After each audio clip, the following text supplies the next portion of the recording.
There's just a lot of misinformation happening. You can't just poo-poo the entire organization because 46% of them voted against what is a very good resolution. For people who have never organized a day in their lives to spit on these comrades, it shows that these people, they don't give a f about Palestine. Records of parasites, and I have no patience for any of them. I think a lot of people are talking about DSA without being in DSA, and I'm certainly not in DSA. Some of it is kind of bad faith critiques that people are just mad and wanting to prove that they're holier than thou and don't actually organize or care. They just like to post on the internet. That's like probably like 50% of it, but I think 50% of it is also genuine activists who DSA did not message to well enough about this. I've kind of wanted to provide a little bit of that with what we're doing tonight, with what we did on Friday, by going through the resolutions and actually engaging with the political conversation that's happening. And I'm so glad we did, because I think a lot of people who are making those knee-jerk reactions are not genuinely engaging with it. PRG has been really good this weekend, providing people insight and kind of like guiding the left on the conversation around DSA. I'm gonna go ahead and get him in here. Yeah. How's it going? You had a busy weekend, I hear. Oh, yeah. Yeah. Maybe let's just give a little introduction for people who don't know you. Sure. I'm Black Redguard. I am OG Black Redguard on Twitter. My Twitch is OG Black Redguard, and my YouTube is Black Redguard. But more important than all of those social media aggrandizement devices is, of course, my organizing. I was a convention delegate to the 2025 DSA National Convention, which we are, of course, going to be calling UltraCon. There are many, many other nicknames: the Cracker Control Con. Cracker Control Con? Yeah, the Cracker Control Con, the Commie Cuddle Puddle, Commie Con. But I like UltraCon. Yeah, a lot of big doings happened. A lot of people were following us, and it was really good. We actually had extremely high voter turnout among the delegates. A few parties. I went to one on Sunday and ruined my favorite pair of shoes. But it was worth it. I'm forever going to call it the commie hell basement, but it was good. Every DSA member should go to convention at least once. You meet comrades that you've only talked to online or only seen on Zoom. You learn a lot. You exchange views and information with other comrades who are in similar cities, or in many cases in entirely different contexts. But the networking aspect was probably my favorite part. But of course, convention is work. It's the highest deliberative and legislative body of Democratic Socialists of America, the largest socialist organization in the United States. We weren't just up there to eat deep dish and Italian beef and drink Maylord. We were up there to actually get it done, and we got you done. So I've been following the developments of the weekend, and I definitely want to talk to you about a bunch of them, but I'm not sure how many we can get into in depth. So I think we can kind of start getting into R22. Why was R22 brought to DSA in this moment right now specifically? R22 is the culmination of literally years of organizing. And a lot of this stuff happened before I even joined DSA. It goes all the way back to 2021. But basically, we have to have a firm, hard line on Palestinian liberation. DSA has a very when it comes to Palestine. We're literally founded by Zionists, Michael Herring, and honestly, the convention that closed yesterday would have given that man a heart attack. We killed Michael Harrington's DSA yesterday. This lays out principled stands, mainly around our electeds, because most of our problems around Palestine have happened because of our electeds. And people are like, oh, you're a witch, you're going to expel people for going to a synagogue. Nobody has expelled anybody for going to a synagogue. Nobody has expelled anybody for engaging with Jewish cultural activities at the university. Nobody has done that. What we're saying is, you cannot have your cake and eat it too. You cannot vote for the Iron Dome over and over again and continue to expect free labor, us to boost you, and our endorsement. That's why we unendorsed AOC. We cannot do this. We literally had Palestinian comrades in organizations that were boycotting us because of Jamal Bowman. We cannot keep going through this stuff over and over and over and over again. That is embarrassing. If we are the largest socialist organization in the United States, if we are the most powerful organization in the United States that is socialist, if we want to brag about our electeds, Rashida gave a bomb-ass speech. I know you watched it. That's what I heard. Beautiful. I wasn't watching the stream because I'm not a member. Oh, only members can see the stream? That would be good. We don't want sickos spying on us. But anyway, beautiful speech. And one thing I like about Rashida is that she is principled. Like, if we're going to run anybody for president in 2028, it has to be Rashida. It must be Rashida because she has been consistently principled, not just on Palestine, not just on her own people's struggle, but on Black liberation, on workers' issues, and on other international issues. She was rewarded for those principles with our applause and with her presence at our convention. That's why AOC was not allowed to speak. She wasn't invited because, for one, she's controversial, and two, we're past the point of rewarding bad fucking behavior. Right. AOC does not give a shit about DSA. It's pretty obvious. Like, why would she? She hangs out with Joe Biden. She hangs out with Nancy Pelosi. Nancy Pelosi is literally grooming her to be her ideological and political successor. I mean, I do agree with you that I think, like, unfortunately, it's like kind of flown the coop with regards to AOC already. Like, I don't know if there is a way for DSA to like somehow become influential in her policy making, but I think it's like like you were saying, right? Like, you make mistakes, you learn, you become better organizers. While we all have critiques of AOC and what her role is in this administration, I think it's good that that DSA is like reflecting on that interaction and trying to make future ones better. That seemed to be what the goal of R22 always was addressing politicians like Nithya Raman and AOC and Jamal Bowman and people who are not principled against ethno-nationalism, which is entirely out of line with the socialists in any way. You cannot be a socialist ethno-nationalist. These are incompatible. To answer the point about expulsions, because we were originally trying to pass this at the local level. What happened in my branch when I brought this to the floor of our convention last year was a couple comrades put in an amendment to it, which basically defanged it. It's like individuals tried to do at our big convention this year. It's sort of their standard operating procedure. But the thing that happened this year was that amendment that they always introduced failed. This amendment preserves local chapter autonomy over their endorsement processes, strikes unnecessary mandatory expulsion language.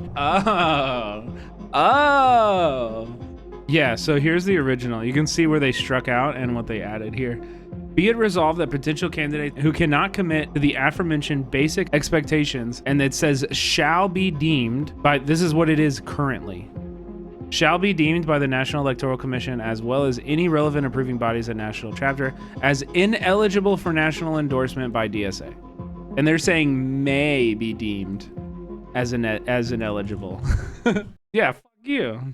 I completely understand why people are advocating for voting no on that. And that's what triggered so much joy and happiness on Saturday, because we were not expecting that amendment to fail. And a lot of the credit for that victory goes to the Springs of Revolution comrades. It's not a caucus, it's more like a united front. Going back to the expulsions, there's 4 things that could lead to you getting unendorsed. Note it said unendorsed, not expelled. If you vote to send weapons to Israel, if you take money from lobbyist organizations like AIPAC, like this idiot Wesley Bell did, if you publicly and consistently oppose BDS, and if you vote against pro-Palestinian liberation. Those are the 4 things that will get you in trouble. Even if you violate one of these standards, R22 says that we must first attempt to reconcile with and educate you politically. So it's not just we're f***ing you over and yeah, bye. No. Like, we will try to work with you. Right. Why? Because we value our electeds. The thing with R22 is we have to treat Zionism, we have to treat ethno-nationalism just like we would support for slavery, just like we would Nazism, just like we would transphobia or sexism or anything of the sort. We cannot just keep putting our Palestinian comrades on the back burner just so that we can add another member to the squad. That's right. Yeah, the path to socialism will not go through Palestine and will not be like paved with Palestinian blood. And so this resolution passed unamended. People, I think, were posting online pictures from the convention of the projector screen with the results and everything like that. Then it kind of reached the larger left on Twitter. There's like a lot of this conversation around the titling of the resolution. People are being like really, I think there's a lot of like knee-jerk shots from the hips about how like that reflected. They're not treating it like the victory that I know that it is. Do you know what I mean? The thing is, most of these people that you see on the internet talking about this. They've never organized a day in their lives. What people don't know about DSA is that you literally cannot engage in purges. I was in the minority of my delegation, right? I was only one of 3 comrades who voted in favor of R22. If we're talking like that, shit can go both ways. You cannot punish people for voting in a different way than you did. That's not healthy. That's one of the key arguments that the right was using against R22. Right. They were saying, "Oh, you're just going to kick out everybody that goes for Senate." No. And here you idiots who have never you all played no role in this convention. You all played no role in promoting this resolution. You all played no role in this. This is DSA business. They didn't even read the resolution. Most of these people, they're not even engaging with the actual like politics of the moment. Okay, you don't see me commenting on PSL business. You don't see me commenting on any other left organization's business because I'm too busy with my own organization. So I don't have time to be involved in other people's business because it's just we're suffering from success because of the largest left organization in the United States. Various sects who cannot build a mass base of their own, who are very, very jealous and envious of our 100,000 members. They want some of them for their own. So of course they're going to try to peel off members from DSA. And I personally have no sympathy for wreckers or people who try to get get by and get over on winning people away from other organizations. Like your organization should be able to survive without taking people away from other organizations as a matter of tactics. Wreckers are parasites. Wreckers are parasites, and I have no patience for any of them. This is the culmination, like I said earlier, of years of work. Right. And for people who have never organized a day in their lives to spit on these comrades who in many cases were organizing and engaged in this struggle since long before I came into DSA. It shows that these people do not have, they don't give a fuck about Palestine. They're just using Palestine. They're just using Palestine as an excuse to be a fucking prick. So I'm actually like, this kind of brings me to the next topic of conversation that I wanted to talk about. It's like an ask for some like self-crit from DSA about how that resolution was received by the rest of the left. Because I do think that there's like an argument to be made. DSA's hyper-internalism and their lack of communication or fostering a culture of people being able to like present the arguments and the story of these like resolutions and the arguments around them to the rest of the left and like non-members inside of DSA. I thought it was really interesting that like Hassan was at the conference. Hassan didn't engage with the politics of the conference at all. When you have like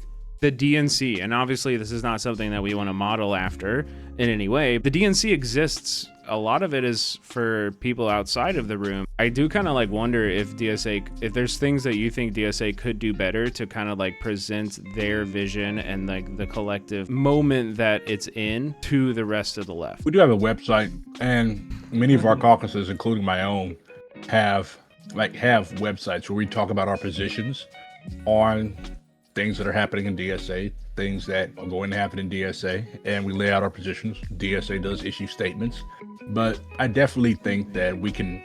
One thing I actually like about PSL is that they have excellent social media presence. Yeah, they have breakthrough, right? Yeah. I've been arguing for DSA's own version of that for a pretty long time. This is the digital age. Nobody reads newspapers anymore. This is something I think maybe some of the YDSA rugrats are like. Maybe we can start doing TikTok. Little bite-sized videos that can explain what DSA is. My caucus, we launched a program called the Gang of Four, just talking about stuff. That stuff is important. People learn a lot about politics off of YouTube. People learn a lot about politics from Twitch. People learn a lot about politics off of Twitter. There's enough slop out there. Maybe let's produce some good shit. As for Hassan, it was fucking funny because I knew he was there to interview Rashida. Yeah. I did not know he was gonna be by the fucking. I was looking for the fucking toilet. I was looking for the fucking bathroom. Then I was like, what the fuck is this mob here for? Then I go to the toilet, I come out, I'm like, oh, hell, there's Hassan. I did not know there was a line there. I just saw a mob. So I walked up to him, hey, what's up, man? You know, I got myself elected delegate for my chapter just so I can do this, if you don't mind. Let's do it. Oh my God, you're doing nice to meet you, man. You as well. I hope you have a lovely day. Apparently, I cut the line. Like, one of the media guys was saying, bro, you pissed all those kids off. I'm like, what do you mean? Bro, you jumped the line. I'm like, oh my God, now I feel bad. It was dope that he showed up, though. Just a lot of people that looked up to him. I saw Hassan at the UCLA encampment. Like, I helped to get him in there and work with the organizers of the encampment to get permission for him to film and stuff. And obviously it wasn't hard because they're all fans, but also just seeing how many organizers and how many young folks that were at the encampment would come up to him and be like, hey, dude, you were so influential, you're the reason I'm here. And that mutual shared respect between both parties was really, really beautiful to watch. That's how people that become notable on social media, that's how you should be. A lot of streamers are arrogant. A lot of streamers are like, oh yeah, get the fuck away from me. I don't want to be no, if it wasn't for your fans, you wouldn't be shit. I was joking, am I fucking mini Hassan? Because people kept coming up to me wanting to take pictures with me and shit. And I'm like, you know what? Fuck it. These people want to take a picture with my bald ass. Okay, sure. But yeah, I'm the fucking cracker control guy. I'm okay. I don't know. I would love for there to be I think everybody was maybe a little bit surprised with how many people would be interested in the going-ons of the convention from outside of DSA. I think there's a lot of fear of meddling, though, because we cannot allow people to just come in and interrupt or try to disrupt the process. If we're too open, you have all types of parasitic sects. Do you want the fucking ACP creeping around outside? Absolutely not. Right. I'm not saying we should just let everybody into the DSA convention, but I do think maybe having a little press gaggle, a group of a dozen or so different organizations from the left, to Majority Report, Hassan, having those kind of voices to actually report on the convention, I think it would have helped DSA in a lot of different ways. Because a lot of people don't know how DSA works. That's why they talk about purges. I literally do not know that we could not purge people. Yeah, my new slogan is, if you want to stay, join DSA. Okay, well that kind of brings me to the last thing I wanted to talk about too, which is you met some folks from the DSA Kansas City. Very impressed.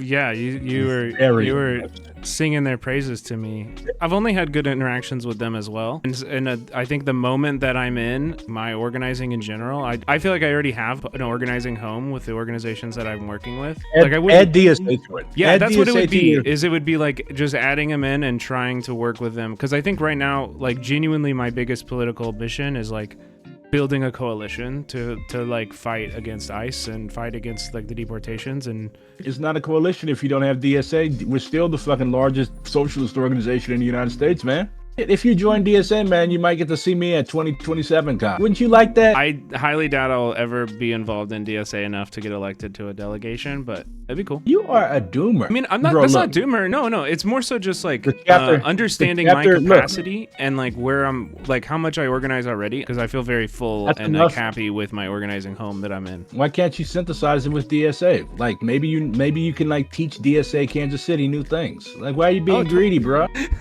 Yeah, that's true. I mean, it's just, there's an economy of time, bro. I'm spending most of my days canvassing or organizing and going to meetings, and then I stream for 8 hours every night talking about politics. Look, bring DSA into it, because you're doing all this stuff by yourself.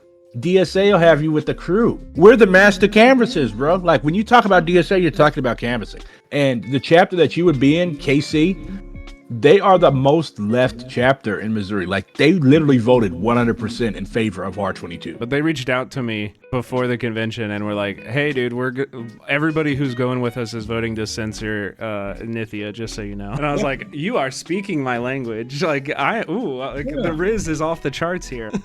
But yeah, I get the whole economy of time thing. But honestly, I would definitely advise you to make time for DSA. We're just going even further left from here. You got KC Tenants, a variety of organizations that you work with.